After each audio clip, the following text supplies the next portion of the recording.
Welcome back, tribe. I have one here from Elena Arbucci. Sex before marriage was the worst thing I did to my mental health. Wow. Here's why. So it's been a while since I've actually filmed a video. The past few videos I've posted have been ones that were recorded a while ago. A few of you have noticed that I've deleted a lot of videos from my channel. There's a lot that I want to talk about besides the topic of this video, and I'm really excited to tell you guys all the things that have changed in my life recently. Some of them I want to keep to myself and reveal as time goes on. Let's talk about the topic of this video. So I was in a relationship for 6 years. We broke up in June, and I've been living a single life in this house by myself. I have 3 dogs now. I personally have the mindset of dating for marriage. I do have friends who I've had conversations with about their experience in dating, and I've talked about my experience in dating with them.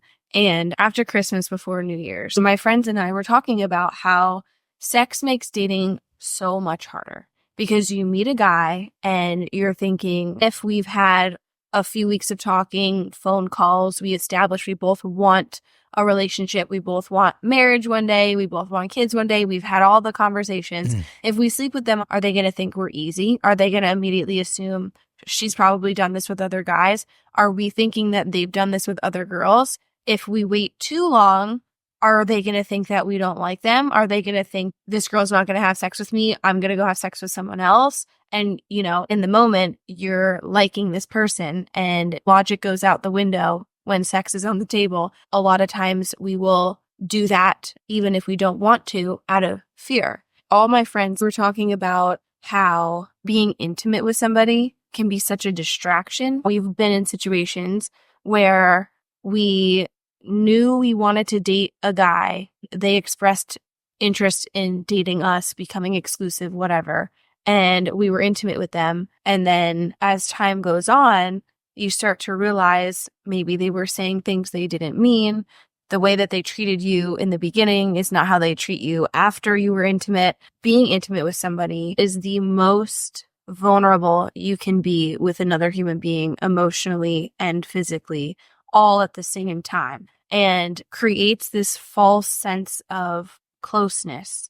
After being intimate, we slowly started to realize this is not somebody that I want to date, but because we were intimate, because we have that false sense of closeness now, and we have such a high because of all the hormones and feelings that go along with that act, now we're ignoring red flags. It is not uncommon to feel a false sense of attachment to someone after you have sex with them because oxytocin is released during sex.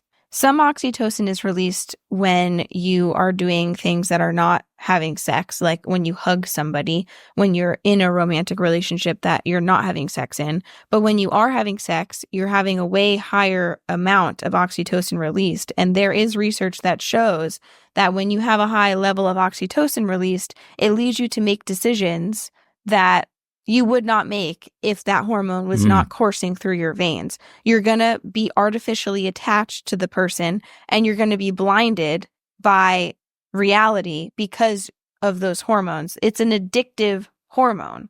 When oxytocin is released into the brain, it can impact emotional, cognitive, and social behaviors. Your brain is not functioning the way it normally would, rationally. You're going to make decisions and do things that you wouldn't normally do. I think we all know that friend who keeps going back to the same guy who is not good for her. And I'm sure we've done it ourselves. And you can't explain it. You're like, I know logically he's not good for me, but I'm going to text him anyway. We feel like they're already our boyfriend because we're sleeping together. But then also in the back of your mind, you know he's not your boyfriend, and you're thinking, is he doing this with other people? When is it crazy for me to ask if he's talking to other people? When can I ask and it's a normal amount of time? This might sound crazy to some of you, but these are conversations I've had with all of the women in my life that have dated at some point or are dating now. It's something we're always thinking about. Speaking from my own experience, there's one person I'm thinking of specifically in these months of dating that we both wanted a relationship. That's what we said. And we were intimate. After that happened, we spent a few days together. Because we were intimate throughout the week, I totally forgot about those things, all the red flags. And I can't even imagine where I would be if he didn't do the horrible things that he did to make me walk away. I would still be in that situation with the totally wrong person for me because I was blinded by sex. That is terrifying. I cannot even imagine how many people, even in long-term relationships, are staying and they don't even realize that they're staying because the makeup sex is great. Sex in general is great. If you have sex with someone that you're dating and you go a week without seeing each other, it's kind of implied, now that you've already had sex, that the next time you see each other, you're going to have sex. When you're not having sex with somebody and you both agree to that, now you know that that's not on the table. You can stay up all night talking. Every single thing that they do for you, you know that they're doing it for you because they genuinely care about you. They want to continue to get to know you and they see a future with you. People can be in relationships as adults for years and years and years and years. If you both want to get married and you're of an age where marriage is appropriate and you're financially able to get married or you already live together, what are we waiting for? I can't help but think that they were too blinded by attraction and a sex life, and they're not really sure if this is the person for them. We're so confused because our culture is trying to tell us that we should be able to have sex and not care afterwards. We should have sex because we want to have sex for our own pleasure. My friend FaceTimed me leaving this guy's apartment, and she's like, I texted him to come over last night, and when I got to his apartment, I asked him to come down because it was a dangerous area and I didn't feel comfortable and it was really late at night and I wanted him to like come downstairs to like walk me up to his apartment, and he wouldn't do it. So she went up. Yeah, men don't respect women that are sex buddies, hookup pals, friends with benefits, because you're doing what nice guys do. You're essentially the female version of a nice guy. When you just give it up with no strings attached, a guy will treat you like a second, third, fourth, fifth option. The way a nice guy gives up all the value a man has, time, attention, and resources, because that guy's probably buying you dinners, lunches, things you need because he's a nice guy. That's what nice guys do. You get a flat, he'll drive over and change your tire. You know, all the duties your boyfriend normally would have had, but obviously with sex attached and all that other stuff, the nice guy provides for free and doesn't ask for anything in return. Because he's nice, because he's a spineless toad and he won't make his real intentions known, which is that he actually has sexual interest. But he's afraid that if he comes out and says it, it may cost them the, quote, friendship between you two or his chance later in the future. Because one day he hopes you might realize that he's a good guy, he's so nice, and he's perfect for you. But that's just not what it's ever going to be for women. And likewise, if you're just friends with benefits and then you're trying to get into a relationship with a guy and be taken serious for marriage and shit like that, you're starting off on the wrong foot. Like, you can tell the way the man behaves. It's very simple. You won't even get him to come downstairs to open the door for you because that's how little he actually cares about you. You're just a peace leave appointment.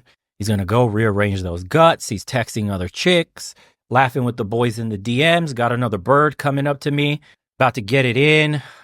Bust those guts up, and later, dude, we're back to focusing and grinding out and talking to other birds, and that's all it is. So these chicks inevitably catch feelings because women can't have sex without having some emotional attachment, and then they fall in love with this guy. It turns out he's actually really cool, and sex is amazing. And then you lead with the thing that's one of the most irrelevant things. It's like, he's hot and sex was good, and that's all you care about. That's good enough for a relationship. But you've not lived together. You don't know him too long. You don't know how he treats you, what his views are on family, you know, what family he comes from, any red flags, psychological damage from child, none of that. Nobody asks any of the deeper, more profound questions in their significant others. Is the sex good? Yep. Great. Are they hot? Totally. Yep. And that's it, dude. You get these relationships that are absolute fucking nightmare scenarios. Or people just go into the dating apps to constantly get pumped and dumped, never get a decent relationship, and then their brain is, you know, brainwashed by social media because Mr. Perfect, he's got to be out there somewhere. He's a unicorn, but that girl has one, so I want one too. And then guys are also equally brainwashed because they're looking at chicks that are half made of fucking plastic, dude. Like, no girl looks like half the girls on Instagram. Up to his apartment. Insane. They hooked up. Of course. And then she's calling me the next day. listing a few different points throughout the night that made her feel like he didn't care about her, like he didn't value her, just using her. And I said, you want him to see you as an object. You don't want him to see you as a friend, as a girlfriend, as a wife. You want him to see you for your body. You are seeing him for his body. Those are the boundaries that you guys have established. We're taught nowadays that sex doesn't mean anything. So why does it hurt so bad when somebody uses us for sex? My friend went into the night thinking, I'm doing this for me. I want to feel good. But then you're upset. My friend called me another time. She slept with this guy on the first date because they had both. Bro, this is the conundrum that the modern women, the Sex in the City, the hypersexualized, the sexual revolution types, the my body, my choice, I sleep around with whoever I want. It's for pleasure. It's never just for pleasure. There's always a mental point of failure that a woman has when she can't keep a man long term. This is why men pay for hookers, because they don't really have that emotional attachment. For them, it's purely a physical release, a vast majority of the time. That's why women never pay for dudes. Not only because they just have availability, but honestly, there could be some guys with monster dongs that are like A1 and can get a woman off in a million ways, and they could charge a premium, but women will still not pay for that shit because that's not what's most important to them. They want a man that they can claim or be claimed by. You understand that sex is kind of meaningless for a woman because it's so readily available. A woman could step into a grocery store, a club, a bar, a school, a library, anywhere, airport, wherever, and will have access to sex at any moment's notice, the moment she says yes. It has no value to them, very little value. So when you're giving that up for free without negotiating something else in return, like commitment from a man, real emotional interest, it sucks the life out of you. Because in order for them to sleep with a guy, they have to do the whole Disney concoction. They need the psychological, the mental snap of what my life could be like with this guy, how perfect he is, you know, what our babies will look like, how funny he is, showing him off to my girlfriends. Like they already go through a million scenarios in their head of how life will look with this person, and they create an emotional bond. That's why women have stronger orgasms the more bonded they are with their partner. For guys that don't know that, like the more your woman is physically attracted to you, for example, like having a six pack makes her orgasm more and harder. Did you guys know that? They've studied this shit. But also how deeply emotionally attached your woman is to you, how safe she feels under your leadership also affects orgasm and sexual quality in general. But women are trying to, how could you say this? Get themselves psychologically in that position to be able to even enjoy something like sex. So that is why they place these guys they hardly know in those positions. And when they get let down, it's absolute mind-blowing, crying, meltdowns on TikTok. Men ain't shit. Why are we always getting ghosted? I can't believe he would do that to me. They don't even know the guy, but look how psychologically invested they were in the date.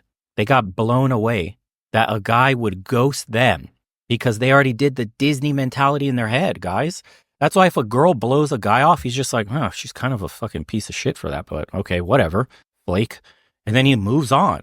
He's not going to make a video crying in his car about why a girl blew him off. But women are so emotionally invested from the get-go that that's seen as a major affront to their entire value proposition. It's nuts. Both been saying nuts, they dude. want a relationship. They stayed up all night talking. They both have had really hard lives with their parents and specifically their dads, and they bonded over that. And they had sex. And then of course. Next day, she didn't hear from him all day. She texted him at like 9 o'clock. This is a Saturday. They hung out on a Friday. Didn't answer her for like a whole week. She was very hurt. She was having racing thoughts, questioning herself physically and emotionally. She was not happy with her choice to sleep with him, and then even felt stupid for being upset about it. And then she finally was like, what is your problem?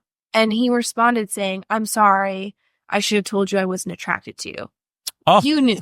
You spent the whole night with her, and he had sex with her anyway, knowing that he wasn't going to contact her after that. And she said the sex was great. She got what she wanted out of it physically. She gave herself to him in that way, and then he rejected her. It would have hurt still if they didn't have sex and he didn't call her after the date, but it would have hurt a lot less. If you go on a date with somebody and you have dinner and then you don't hear from them, it's like, all right. If you have sex with somebody and they don't text you ever again, and they told you that they were into you and that they wanted a relationship and that's what they were looking for. Men lie to get laid. News at 7. And they deaded you. I know so many girls. It's crazy. My friend and I were talking about this, and Dude, that's the tales all the time. Men fall in love with what they see. That's why women wear makeup and get all dolled up. And women fall in love with what they hear, which is why men lie and spin tales. He was just doing what he needed to do to get laid. And she came to the party. He wasn't that attracted to her, but hey, man, I got to see it through, my boy. That's what he's thinking. You're already here. We already had dinner. I've already spent money. I've invested. That pipe is getting greased up. It is what it is. And she's a Christian. Of course she is a Christian, boys. About how maybe there's a reason. Yes, God is punishing me for spreading my legs. Totally. You can't make this shit up. And they tell you, go to church. Get you a nice Christian girl. This is what your nice Christian girls are doing. Being punished by God for chasing chads. And you're going to come and clean all of that up, boys. Wow. Why God says we're not supposed to have sex before we're married. Holy crap. Just hearing them talk about all of this trauma that's going on because they have sex with these people that they're dating, and then to experience certain things myself, we're causing pain and trauma on both sides. Men are feeling it, women are feeling it. This is a huge, huge problem. I know that you guys have had crushes on people before you've had sex with them. You know when you like someone, when you're attracted to them. You can tell from making out with somebody that you have a connection, you're attracted to them. You can always have conversations about what kind of sex life you want to have. All of the things I'm observing are pointing me to believe that even in a long-term relationship where you're having sex with someone who you know loves you, it could still be a huge distraction. I think it's so important to get to know somebody and fall in love with them and marry them when sex is off the table. She wrote, I think it would be so interesting to ask your partner what they think of taking sex off the table. Do you think the relationship can survive without it? And if not, why? Are you a virgin? Yes or no? I'll tell you what men will think right away. You're not going to make me wait until marriage when you were giving it up to God's punishment, Chad number 38. No thanks. You mean I got to wait because you changed your mind now because you value yourself so much that I got to jump through hoops and put a ring on it to get the real intimacy, the love and the connection, the deep bonding through sex that guy got for free with no effort. Absolutely not. That value proposition is horse shit. Now, if you yourself are a virgin woman and you're saving yourself for marriage, you have every right, and men all over the world will absolutely support your demands for having a man wait until marriage. Hell, you could even go as far and say, I'm not sleeping with, marrying a man who's also not a virgin, a man of God. I'll be one of the first to go, I support you. 100%. Never settle for anything less than that then. If you embody those ideals as well. And that's a key part of this question. So for all the women out there that are virgins, that are religious, that are holding themselves till marriage, absolutely do not give it up to any man. Doesn't matter who he is. And you have the right to ask for a virgin as well. And nobody can tell you shit. But if you have a past of sleeping around, that game's over. Sorry. You don't get to change all of a sudden and act pure and holy. And so I have made a decision for myself based on my own experiences, my friends' experiences, and reality to not have sex again until I'm married.